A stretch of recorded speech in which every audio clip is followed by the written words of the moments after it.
आणि आता आपण बघणार आहोत सुपरफास्ट 100. सुरुवात करूयात पावसाबद्दलच्या घडामोडींनी. बीड जिल्ह्यात गेल्या 2 दिवसांपासून मुसळधार पाऊस कोसळतो आणि त्यामुळे जिल्ह्यात पूरस्थिती निर्माण झाली असून सर्व शाळा महाविद्यालयांना उद्या सुट्टी जाहीर करण्यात आली आहे. बीडचे जिल्हाधिकारी विवेक जॉन्सन यांनी सुट्टीबाबतचे आदेश जारी केलेत, तर उद्याही हवामान विभागाकडून बीड जिल्ह्याला रेड अलर्ट जारी करण्यात आला. बीडच्या आष्टी तालुक्यातील कडा शहराला पुराने वेढा दिला. पुरामुळे संपूर्ण कडा शहर जलमय झाले, त्यामुळे शेतीचं आणि कडा नगरीचं मोठ्या प्रमाणात नुकसान झालं. पुराची ही ड्रोन दृश्य न्यूज 18 लोकमतवर. लातूर आणि धाराशिव जिल्ह्याच्या सीमेवर असलेल्या निम्न तेरणा धरणाचे दरवाजे 10 सेंटीमीटरने उघडण्यात आले आणि त्यामुळे तेरणा नदीला पूर आला असून लातूर जिल्ह्याच्या उजनी गावात पुराचं पाणी शिरलंय. याची ड्रोन दृश्य समोर आली आहे. लातूर जिल्ह्याच्या शिरूर, अनंतपाळ, देवणी, उदगीर आणि जळकोट तालुक्यात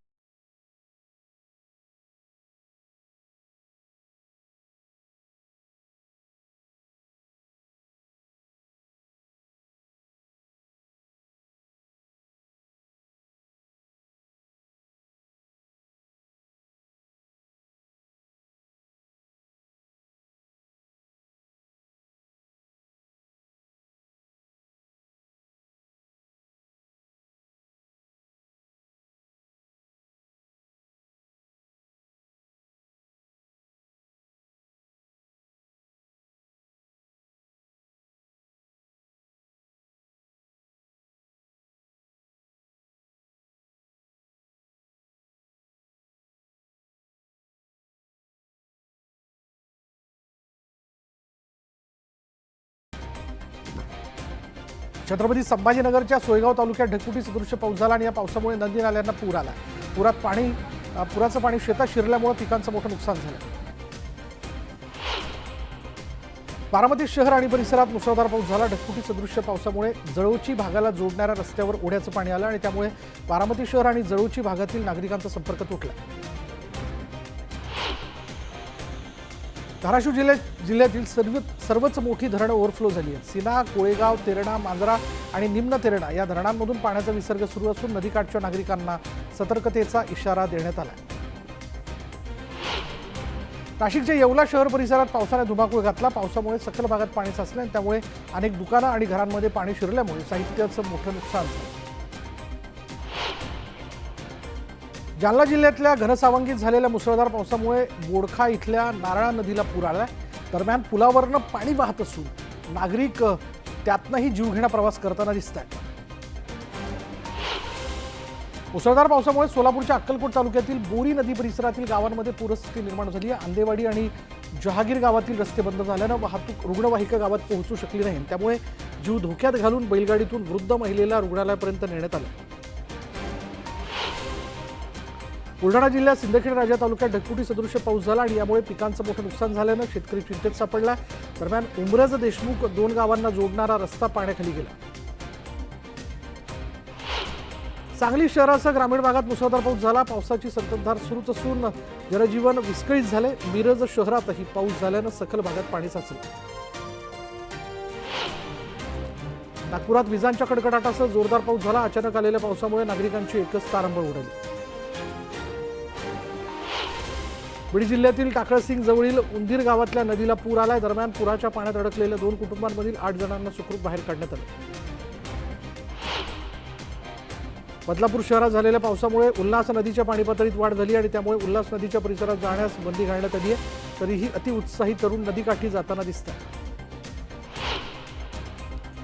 पुण्याच्या वाघोली परिसरातील 1000 रहिवासी असलेल्या सोसायटीत मोठ्या प्रमाणात पाणी शिरलं. दरम्यान रहिवाशांनी पाण्यात उतरत बिल्डर आणि प्रशासनाविरोधात घोषणा देत आंदोलन केलं. मणिपूरच्या इम्फाळ जिल्ह्यात इरिल नदीला महापूर आला आणि त्यामुळे पुराच्या पाण्यात 4000हून अधिक घरं पाण्याखाली गेल्यानं जनजीवन विस्कळीत झालं, तर अनेक ठिकाणी नागरिक पुराच्या पाण्यात अडकल्याची माहिती. इंदापूर तालुक्यात पावसामुळे मोठं नुकसान झालं. यावेळी दत्तात्रय भरणे यांनी नुकसानग्रस्त भागाची पाहणी केली. यावेळी त्यांनी अधिकाऱ्यांना पंचनामा करण्याच्या सूचना दिल्या.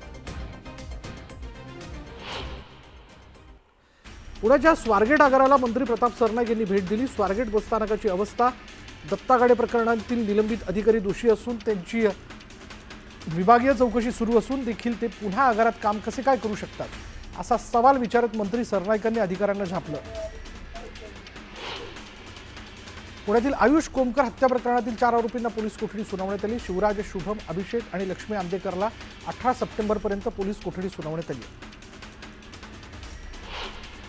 गोविंद बर्गे आत्महत्या प्रकरणातील संशयित आरोपी पूजा गायकवाडला 14 दिवसांची न्यायालयीन कोठडी सुनावण्यात आली आणि त्यामुळे आता पूजा गायकवाडला जामिनासाठी अर्ज करण्याचा मार्ग मोकळा झाला.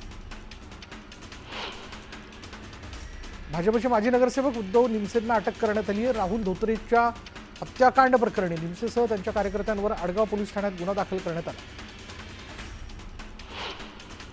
मुंबईच्या नेवीनगरमधील इसान्स रायफल चोरी प्रकरणी अटकेत असलेल्या दोघांची न्यायालयीन कोठडीत रवानगी करण्यात आली. दोन्ही आरोपींना 14 दिवसांची न्यायालयीन कोठडी सुनावण्यात आली. जळगावच्या बिलवाडी गावात पुन्हा तणावाचं वातावरण निर्माण झालंय. 2 कुटुंबांच्या हाणामारीत एकाचा मृत्यू झाला होता. दरम्यान संतप्त नातेवाईकांनी आरोपींच्या घरावर दगडफेक करत तोडफोड केली. दरम्यान संतप्त नागरिकांनी पोलिसांची समजूत काढली. जळगावच्या बिलवाडी गावात मंत्री गिरीश महाजन यांनी भेट दिली. यावेळी त्यांनी गावातील तणावग्रस्त परिस्थितीचा आढावा घेतलाय. मंत्री महाजनांसोबत जिल्हाधिकारीही उपस्थित होते. मुंबई विमानतळावरून वन्यजीव तस्करी करणाऱ्या प्रवाशावर कारवाई करण्यात आली. कारवाईत 14 वेगवेगळ्या प्रकारच्या प्रजातींचे 67 जिवंत वन्यजीव जप्त करण्यात आले. दरम्यान वन्यजीवांना तस्करी केलेल्या देशात परत पाठवण्यात आले. शंकर भुजबळांच्या दालनात उद्या ओबीसी उपसमितीची बैठक पार पडणार आहे. ओबीसी उपसमितीचे अध्यक्ष बावनकुळेंसह इतर सदस्य या बैठकीला हजर राहणार आहेत. हैदराबाद गॅझेट अंमलबजावणीवरून ओबीसी वर्गात नाराजी असून ओबीसी मंत्रालय योजनांची या बैठकीत चर्चा होणार आहे. राज्याचे जलसंपदा मंत्री राधाकृष्ण विखे पाटील यांनी पुन्हा शरद पवारांवर निशाणा साधलाय. ज्यांनी मराठा आरक्षणाला 50 वर्ष विरोध केला त्यांनी आम्हाला सल्ले देण्याऐवजी प्रायश्चित्त करावं असा टोला विखे पाटलांनी लगावला. मुंबईच्या प्रत्येक वॉर्डात अधिकृत कबूतरखाना सुरू करू आणि ज्यामुळे कोणालाही आक्षेप घेता येणार नाही असं वक्तव्य मंगलप्रभात लोढांनी केले. लोढांच्या या वक्तव्यानं वाद होण्याची शक्यता. मावळमध्ये राष्ट्रवादीला भाजपने जोरदार धक्का दिला. राष्ट्रवादीच्या प्रमुख पदाधिकाऱ्यांनी भाजपात पक्षप्रवेश केला. मुंबईत भाजप प्रदेश कार्यालयात प्रदेशाध्यक्ष रवींद्र चव्हाण यांच्या उपस्थितीत हा पक्षप्रवेश करण्यात आला. वाहतूक कोंडी टाळण्यासाठी एल्फिस्टन पूल परिसरात अधिक पोलीस तैनात करा अशा मागणीचं पत्र आदित्य ठाकरेंनी पोलीस आयुक्तांना दिले. सायन आणि लोकमान्य टिळक पुलाचं काम अद्याप अपूर्ण असल्यामुळे वाहतुकीची समस्या आणखी गंभीर होऊ शकते असंही त्यांनी पत्रात नमूद केलं. अलिबागमधील गेल आणि आरसीएफ कंपनीच्या नवीन प्रकल्पात स्थानिकांना नोकरी देण्याची मागणी शिवसेनेनं केली. यासाठी आमदार महेंद्र दळवींनी जिल्हाधिकाऱ्यांची भेट घेतली. प्रकल्पग्रस्तांना कंपनीत नोकरी देण्याची मागणी करण्यात आली. छत्तीसगडमधील सूरजपूर जिल्ह्यातील आरोग्य व्यवस्था कोलमडली. रुग्णाला रुग्णवाहिका मिळाली नाही आणि त्यामुळे कावड करून 5 किलोमीटरचं अंतर पार करत रुग्णाला दवाखान्यात दाखल करण्यात आलं. चंद्रपुरातल्या जटपुरा गेट परिसरातील वसंत भवन सदस्य निवासात अभियंता दिनानिमित्त अभियंत्यांची पार्टी पार पडली. यावेळी आम आदमी पक्षाच्या पदाधिकाऱ्यांनी या ठिकाणी धडक दिली. वसंत भवन सदस्य निवास अन्य कोणालाही देण्यासाठी सतत नकार दिला जातो, मग अभियंत्यांनी पार्टी केलीच कशी असा सवाल विचारत या प्रकरणाची चौकशी करून दोषी अभियंत्यांवर कारवाई करण्याची मागणी आम आदमी पार्टीने केली. यवतमाळच्या वडगाव, गाढवे, गाजीपूर ग्रामपंचायतीमध्ये भ्रष्टाचार झाल्याचा आरोप ग्रामस्थांनी केला. तातडीनं दखल घेऊन कारवाई करण्याची मागणी करण्यात आली आहे. तब्बल एकूण 70 लाख रुपयांचा अपहार केल्याचा आरोप करण्यात आला. नाशिक जिल्ह्यातील बाजार समितीमध्ये कांद्याच्या दरात घसरण सुरूच आहे. कांद्याला प्रति किलो 8 ते 10 रुपये दर मिळत असल्यानं शेतकऱ्यांनी चिंता व्यक्त केली. त्यामुळे कांद्याला योग्य दर देण्याची मागणी शेतकऱ्यांनी केली आहे. साताऱ्याच्या कराडमध्ये नवरात्र उत्सवात दांडिया गरबा खेळण्यास सकल हिंदू समाजाने विरोध केला आणि यासाठी सकल हिंदू समाजाने पोलिसांना निवेदन दिले. दांडिया गरबा खेळल्यास कार्यक्रम हाणून पाडण्याचा इशारा देण्यात आला. चंद्रपूर जिल्ह्यातील भीमडी नदी पात्रात वाघ मृतावस्थेत आढळून आला. या घटनेने परिसरात खळबळ माजली. दरम्यान वनविभागाने हा मृतदेह बाहेर काढला असून मुसळधार पावसामुळे नदीच्या प्रवाहातून वाघ वाहून गेल्याचं समोर आलं. अकोल्याच्या गीतानगर परिसरात सापाने बेडकाला आपलं लक्ष बनवलं. बेडकाने जीव वाचवण्यासाठी अखेरपर्यंत धडपड केली, मात्र सापाच्या जबड्यातून बेडूक काही वाचू शकला नाही. नाशिकच्या इंदिरानगर परिसरातील केम्ब्रिज स्कूलमध्ये पोलिसांनी मॉकड्रिल केलं. मॉकड्रिल विद्यार्थी आणि पालकांच्या जीवावर बेतले. शाळेत बॉम्ब असल्याची माहिती पडताच अनेक पालकांनी सुट्टी घेत विद्यार्थ्यांना आणण्यासाठी शाळेत धाव घेतली. अनेक विद्यार्थ्यांनी शाळा सोडून पळ काढला. घटनेनंतर पोलिसांनी मॉकड्रिल असल्याचं सांगितलं. जळगावच्या शिरसुलीमध्ये स्मशानभूमीच्या जागेवरनं वाद झाला. स्मशानभूमीच्या जागेवर व्यापारी संकुल उभारण्याचा प्रयत्न होत असल्याचा आरोप करण्यात आला. दरम्यान स्मशानभूमीच्या जागेवरील अतिक्रमण हटवण्याची मागणी करण्यात आली. कोल्हापूरच्या कुंभोज दानोळी मार्गावरील कुंभोज परिसरात बिबट्याचा वावर आढळला आणि यामुळे नागरिकांमध्ये भीतीचं वातावरण आहे. दरम्यान बिबट्याचा वावर सीसीटीव्ही कॅमेऱ्यात कैद झाला. बिबट्याचा बंदोबस्त करण्याची मागणी करण्यात आली आहे. सोलापुरात ओबीसी नेत्यांचा एल्गार पाहायला मिळाला. मराठा आरक्षणाबाबतचा GR फाडून सरकारविरोधात निषेध व्यक्त करण्यात आला. मोहोळ तालुक्यातील पाटकुळ गावात ओबीसी नेते आक्रमक झाले. यावेळी लक्ष्मण हक्कीही उपस्थित होते. बुलढाण्याच्या मलकापूरमध्ये प्रहार संघटनेनं लोटांगण आंदोलन केले आणि यावेळी रस्त्यांवरील खड्डे तातडीनं दुरुस्त करण्याची मागणी आंदोलकांनी केली. दरम्यान जोरदार घोषणाबाजी करण्यात आली. बीडमधील बंजारा समाजाच्या जनाक्रोश मोर्चात बोलताना धनंजय मुंडेंनी वंजारी आणि बंजारा एकच आहे असं विधान केलं. यावरनं बंजारा समाज आक्रमक झालाय. वंजारी बंजारा एक नाही. या अगोदरच तुम्ही आमच्या ताटातले 2.5% आरक्षण घेतलं अशी भावना व्यक्त करत धनंजय मुंडेंविरोधात बीडमध्ये जोरदार घोषणाबाजी करण्यात आली. अनुसूचित जमातीमध्ये इतर जातींचा समावेश करू नये या मागणीसाठी आदिवासी समाज आक्रमक झाला. वाशिमच्या मंगरुळपीर तहसील कार्यालयावर मोर्चा काढत इतर कोणत्याही जातीला अनुसूचित जमातीचा दर्जा देऊ नये या मागणीचं निवेदन देण्यात आलं. गेल्या वर्षी नांदेड शहरात झालेल्या पुरामुळे बाधित कुटुंबांना अद्याप आर्थिक मदत मिळालेली नाही. दरम्यान पूरग्रस्तांना तातडीनं आर्थिक मदत देण्याच्या मागणीसाठी वंचितकडून जिल्हाधिकारी कार्यालयासमोर उपोषण सुरू करण्यात आलं. आदिवासी समाजाच्या विविध प्रलंबित मागण्यांसाठी शहापूर श्रमजीवी संघटनेने 4 शासकीय कार्यालयांवर धडक मोर्चा काढला. आदिवासी बांधवांना मूलभूत सुविधा मिळत नसल्याने त्यांनी अधिकाऱ्यांना घेराव घातला. नागपूरच्या संविधान चौकातून जाणारा रस्ता उड्डाणपुलाच्या कामामुळे गेल्या 3 वर्षांपासून बंद आहे. यामुळे वाहनधारकांना नाहक त्रास सहन करावा लागतोय. त्यामुळे तातडीनं रस्ता दुरुस्त करण्याची मागणी करण्यात आली.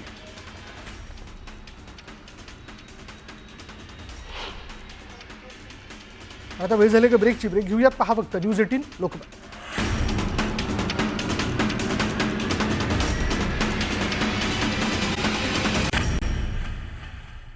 आता ब्रेकनंतर सुपरफास्ट 100 मध्ये इतरही बातम्या.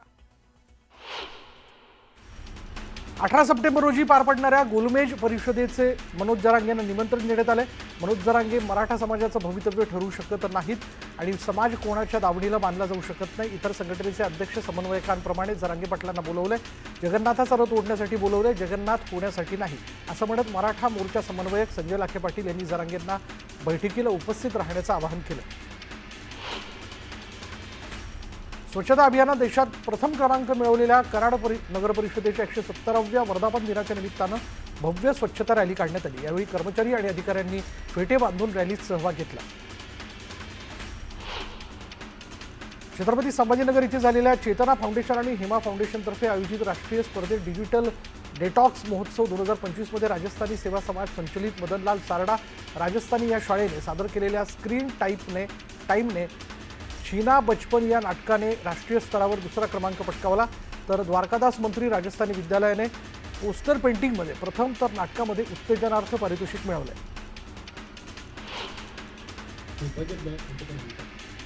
अंधश्रद्धेविषयी विद्यार्थी आणि नागरिकांमध्ये जनजागृती करण्यासाठी वैजापूर तालुक्यातील महालगाव इथं विज्ञानाच्या विविध प्रयोगांचं सादरीकरण करण्यात आलं. अंधश्रद्धा निर्मूलन समितीच्या वतीने हा उपक्रम राबवण्यात आला. रायगडच्या अलिबागमध्ये माजी मंत्री मीनाक्षी पाटील यांच्या जयंतीच्या निमित्तानं वक्तृत्व स्पर्धेचं आयोजन करण्यात आलं होतं आणि यावेळी 30 स्पर्धकांनी या स्पर्धेत भाग घेत आपली मतं मांडली.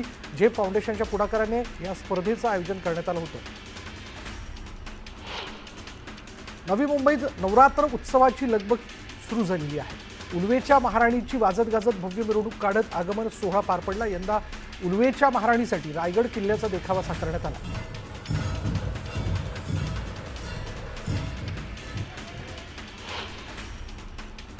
आता वेळ झाली का ब्रेकची. ब्रेक घेऊयात. पहा फक्त न्यूज 18 लोकमत.